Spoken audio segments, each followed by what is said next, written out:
Hey there, Roothaven Grounds family. Today I'm pulling back the curtain on one of the most underrated gardening secrets that's been sitting in your recycling bin this whole time. I'm talking about cardboard, plain, ordinary cardboard, and how it can absolutely transform your garden into a thriving paradise. I know what you're thinking. Cardboard? Really? Trust me, I had the same reaction when I first stumbled onto this method, but after 3 seasons of using it religiously in my own garden, I'm convinced this is the closest thing to gardening magic we've got.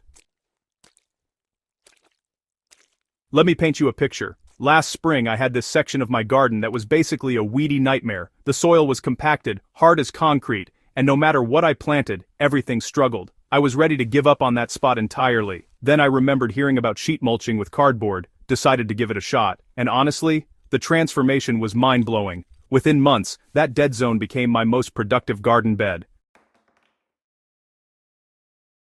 Here's the thing about cardboard that makes it such a game changer. It's essentially a slow-release soil conditioner that works while you sleep. As it breaks down, it feeds the soil microbiome, improves structure, retains moisture, and suppresses weeds all at once. It's like hiring a full-time garden assistant, except it's free and doesn't complain about the heat. The secret lies in understanding that healthy soil isn't just dirt, it's a living ecosystem. Cardboard provides the perfect carbon-rich material that soil organisms absolutely love. Earthworms, beneficial bacteria, and fungi all treat decomposing cardboard like an all-you-can-eat buffet. As they break it down, they're simultaneously improving your soil structure, creating channels for air and water movement, and leaving behind nutrient-rich castings. Now, I'm not just throwing around claims here. There's real science backing this up. Cardboard is made from wood pulp, which means it's essentially pre-processed organic matter. When you lay it down in your garden, you're creating what's called a carbon layer in permaculture terms. This carbon layer balances out nitrogen-rich materials like grass clippings or kitchen scraps, creating the ideal conditions for composting to happen right in your garden bed. What really gets me excited is how cardboard affects soil temperature and moisture retention. In my garden, I've noticed that beds with cardboard mulch stay consistently cooler in summer and warmer in winter. This temperature buffering protects plant roots from stress and extends your growing season on both ends. Plus, the moisture retention is incredible. I've cut my watering by nearly half in cardboard mulched beds compared to bare soil or even traditional wood chip mulch. The weed suppression alone is worth the effort. Cardboard creates a physical barrier that blocks light from reaching weed seeds, preventing germination. But unlike plastic or landscape fabric, it still allows water, air, and nutrients to pass through. And because it's biodegradable, you're not creating long-term waste or introducing synthetic materials into your growing space.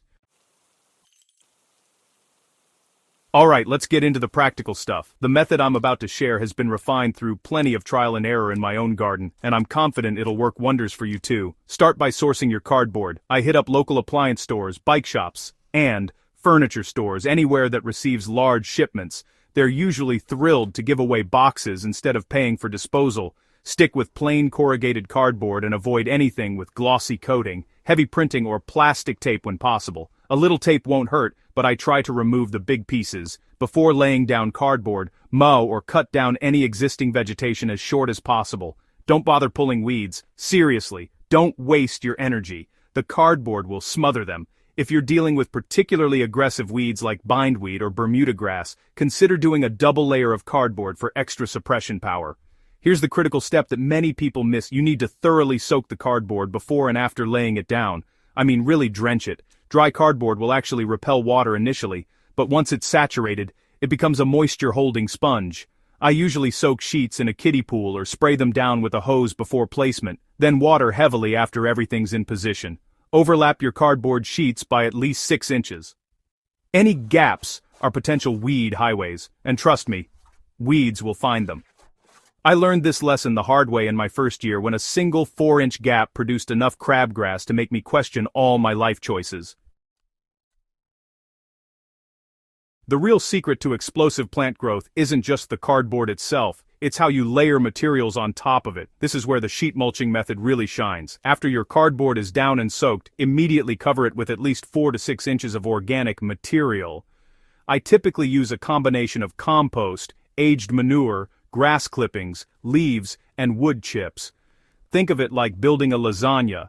The cardboard is your base layer, Then you alternate nitrogen-rich materials, like grass clippings, kitchen scraps, manure, with carbon-rich materials, such as leaves, straw, and wood chips. This layering creates a composting environment that generates nutrients while simultaneously improving soil structure. By the time the cardboard breaks down, usually within 6 to 12 months depending on your climate, you're left with incredibly rich, fluffy soil that plants absolutely thrive in. In my experience, a 4-inch layer of compost directly on the cardboard, followed by 2 inches of wood chips on top, gives outstanding results. The compost provides immediate nutrients and helps hold moisture against the cardboard, while the wood chips prevent the compost from crusting over and creating a water-repellent surface. You don't have to wait for the cardboard to decompose before planting. You can start immediately. For transplants, simply cut an X through the cardboard where you want to plant, peel back the flaps, and dig into the soil beneath. Make your hole, set in your plant, then fold the cardboard flaps back around the stem and cover with mulch. This gives your plant direct access to the underlying soil while still maintaining weed suppression around it. For areas where you want to direct seed, wait until the cardboard has softened significantly, usually a few weeks after installation in warm weather. At that point, you can pull back the mulch, cut through the cardboard, add a layer of compost or potting soil, and plant your seeds. The cardboard beneath will continue doing its job while your seeds germinate in the fresh material on top. The absolute best time to lay down cardboard is fall. This gives it all winter to break down, and by spring you've got beautiful, ready-to-plant soil.